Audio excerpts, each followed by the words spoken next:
And there. Now that I've synced my smartphone with my virtual classroom, I can edit lessons and upload grades from anywhere.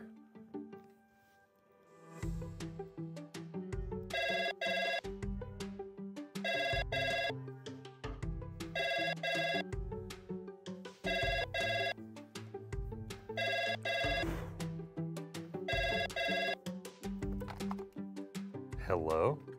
Kyle? Kyle Pope? Is that you, dear boy? Miss Crenshaw? No, it's Miss Crenshaw, your old teacher. It is so good to hear from you. You know, you were always one of my favorites. I learned so much. Say, are you still inspiring young minds in the classroom? What's that? Oh yes, I'm still teaching. But it's the young minds that are the problem. How do you mean? They're obsessed with technology. Gizmos and gadgets, Twitbook and Instaface. Ah yes, technology can definitely be a distraction, especially if a teacher doesn't know how to manage it effectively. But hey, have you ever thought of incorporating tech into your lessons? It could really help to engage your learners. But I'm from the old school, dear boy. I wouldn't even know where to begin. I'll tell you what, I've been working on developing my own digital learning techniques. Why don't you send me an email with some of your questions and I'll do my best to help out. That would be lovely. I'll send it straight away. Let's see. Engagement, management, innovative learning. Yes. Now, to electronically mail this to Kyle.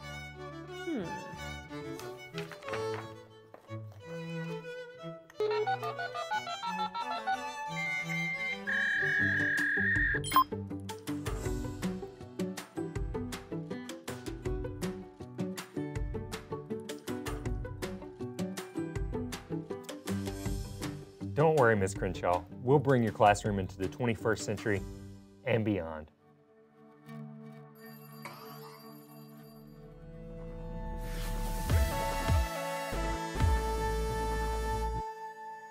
Welcome to Launch Your Classroom. I'm Kyle Pope.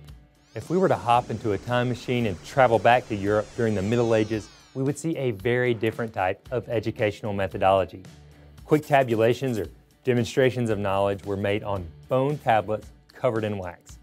Students were largely responsible for creating their own books by literally copying them word for word with a quill pen onto animal skins. And paper was only permitted to wealthy students who had perfected their handwriting. Now, let's come back to the present. Today, an increasing number of classrooms have access to technology. These advanced resources let us design lessons that would have been impossible just a few short years ago. Using online interactive maps, a student can apply the Pythagorean theorem to digitally find the shortest route to their favorite locations in the community. Technology also allows the speed of learning to increase through the use of shared digital documents and quick access to online materials. Yes, education methods have come a long way from the days of copying books by hand. And today on Launch Your Classroom, we're going to take the next leap forward and show you how to embrace digital learning. Let's begin with our first strategy. With everything digital learning has to offer, you can give your students opportunities for exploration. After all, why would you stick with old methods of teaching if you have new tools? Let's ask an expert, one of my students. Hey there, Arthur. Hi there, Miss Shannon. Oh, hi, folks. Arthur, how do you feel when I announce that we're going to do a digital assignment? Oh, wow. Are we doing one today? They're my favorite. I get to do research and share cool facts with the class. We are doing a digital assignment today, but Arthur, how would you feel if that assignment were just a plain old worksheet I scanned and put up on the assignment stream?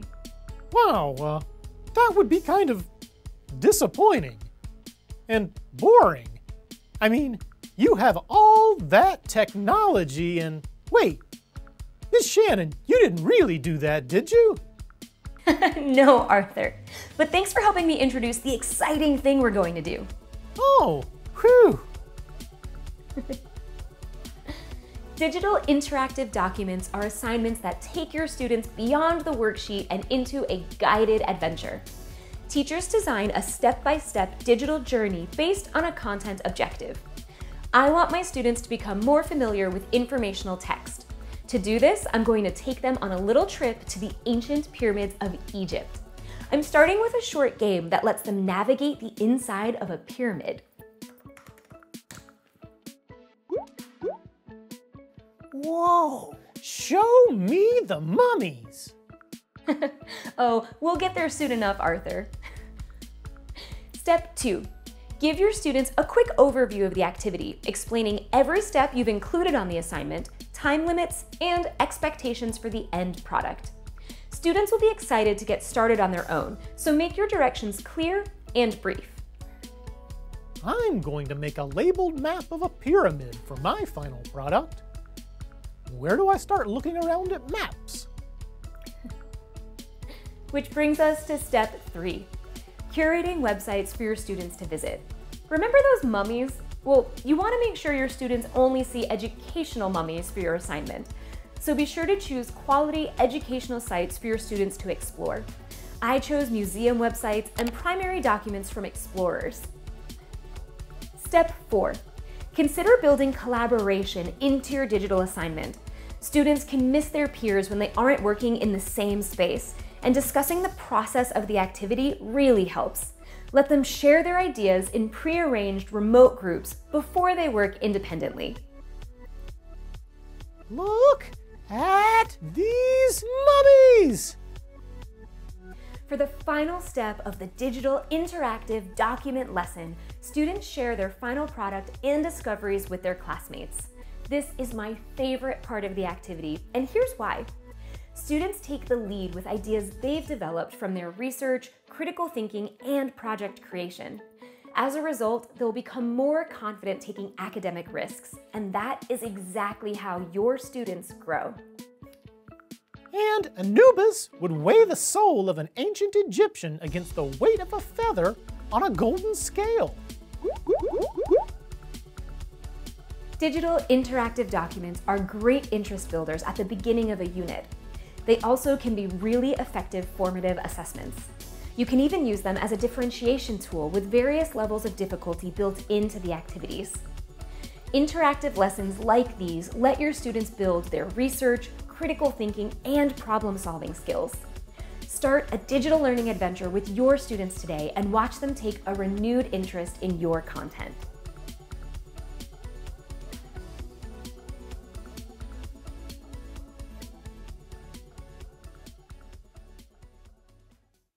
When you bring technology into your lessons, your students get really excited. And it's no wonder. The magic of digital learning is that it allows students to break some rules, in a good way. In this case, we are breaking the rules of time and space. Digital learning allows teachers to bend time in their favor. They can get immediate online feedback for polls, games, and simple questions. Instead of counting raised hands, teachers can display real-time responses in charts, graphs, or a digital chat. Meanwhile, your students can use digital tools to create sophisticated products and presentations in a fraction of the time it would take them otherwise. In a matter of minutes, your students can make beautiful crossword puzzles or professional slideshows. And speaking of time, digital learning gives students the tools to practice their future-ready skills.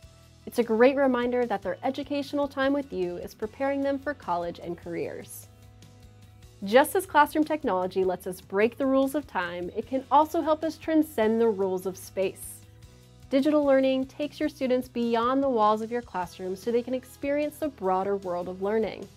You can design digital adventures for your students so they can experience your curriculum as a game in another environment. Virtual field trips allow your students to visit new places and experience other cultures from school or home. Students learn a lot from their classmates. However, they learn even more when they can collaborate with peers in other states and countries through digital pen pals. And research experts are just a few keystrokes away when students navigate topics online. The future your students will enter is big. Technology can prepare your students for this future with learning possibilities that would be impossible otherwise. So harness the potential of digital learning and discover something extraordinary with your students.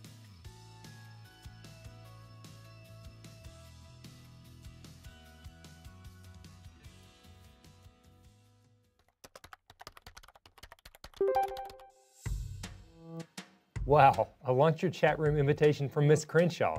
She must be feeling more comfortable with modern teaching technology already. Hey, Miss Crenshaw.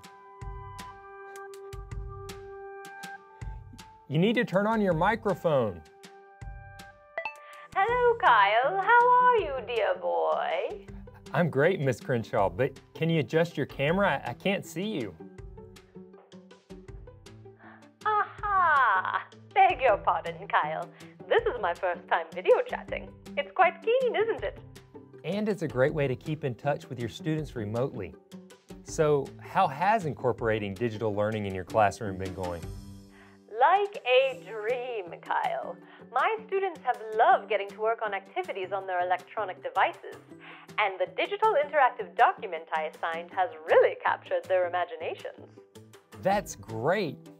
Only now my students seem a little too excited. My tried and true calls to attention aren't working as well as they could be. Hey, that's all right. New technologies often require new classroom management techniques. Stay on the chat and I'll share some ideas with you right now. Classroom technology enhances your lessons when you use it effectively. However, students can mistakenly see digital learning opportunities as free time. After all, they are getting to use tools and devices that give them a lot of power and choice. Here are 3 ways to monitor digital learning so that you can keep your students safe and on task. Number 1, use your physical presence to deter off-task behavior. When you walk around the classroom and look at your students' screens, they are less likely to navigate away from your assignments. Modify your seating arrangement when students use technology so that you can easily move around the room.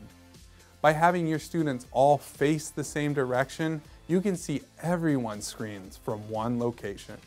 Remind your students to tilt their screens down at a 45-degree angle when you are giving instructions so that you know that you have their full attention. And when it is time to work, make sure your students' screens are upright and visible so that you can easily monitor student work.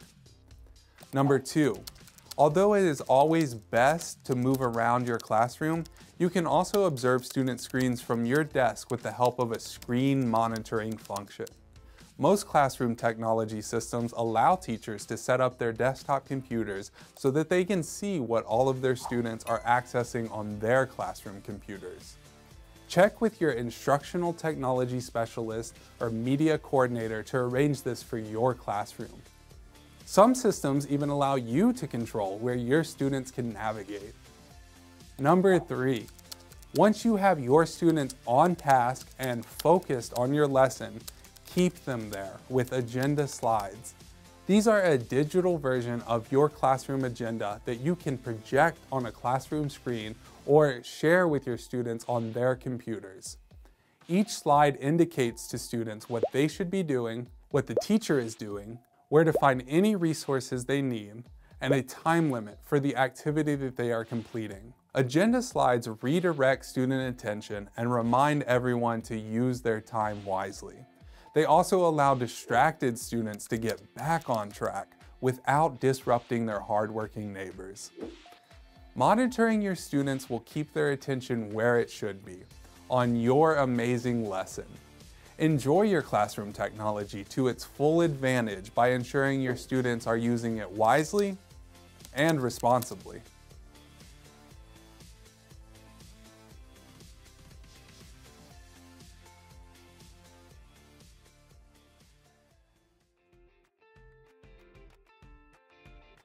Oh, hi.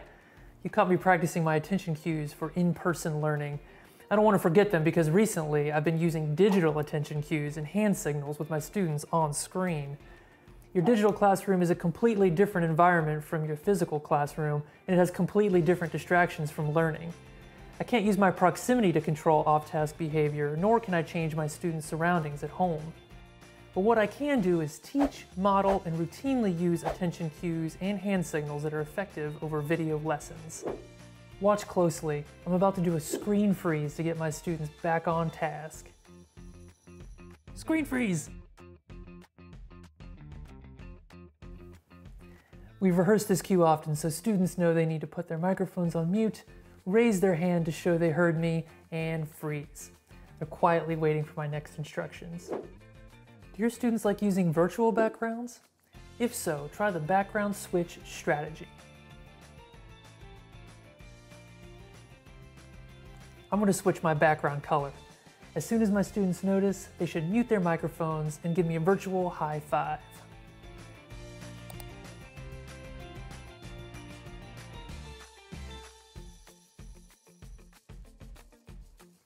Remember, you're more likely to have quietly distracted students in the virtual setting, but even this takes away from student learning. Having students hold up their hands brings them to attention and makes them put down distracting objects. If you make this step a requirement, you'll always know when your students are focused and paying attention. Sound signals can be really useful in the digital environment. Students respond well to pleasant sounds, and that's why we use the I hear the bells strategy on a regular basis.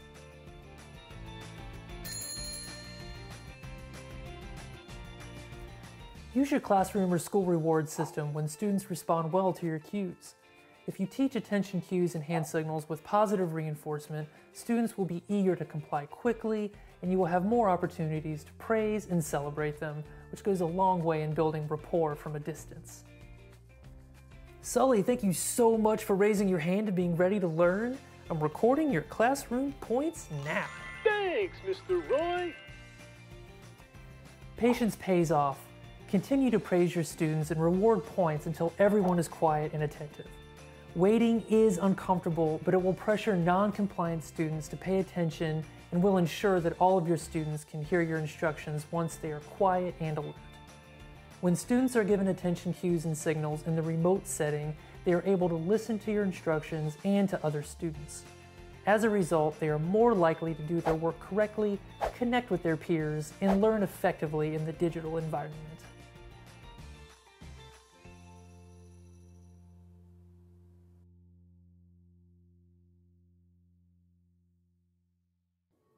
Technology is a powerful tool for helping students learn. It allows increased engagement, enhanced activities, and even greater speed for lesson comprehension. Digital learning is the way of the future, and maybe several years from now, the host of a professional development series will see pen to paper as antiquated as quill on animal skin. So as teachers, we need to embrace the benefits of technology and make plans to utilize it in the classroom or be left in the past. This month on Launch Your Classroom, we're going to continue to focus on topics related to digital learning. We're going to sit down with an expert educator to discuss common questions teachers have about using technology. We'll demonstrate a fun way to use digital icebreakers for building relationships. And we'll finish up by taking a look at how teachers can have a healthy relationship with technology. So be sure to like this video and subscribe to our channel to get all of our upcoming professional development content. Thank you, and we'll see you next time on Launch Your Classroom.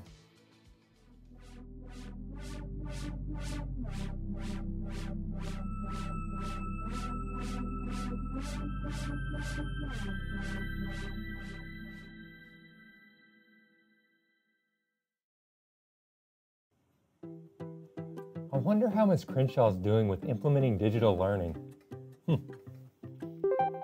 Oh, she's online. I'm going to send her an invite. Oh, hello there, Kyle. Hi, Miss Crenshaw. I can't see you. I think you might have accidentally shared your desktop screen or something. Not at all. I've been using the Change Background feature on Launch Your Chat Room to take my students on field trips across the world. Wow, that's great. It looks like you got a handle on classroom technology now. I hope you'll keep implementing and innovating new forms of digital learning moving forward. Don't you worry. I can see now that with the right kind of tech, the possibilities for learning are endless.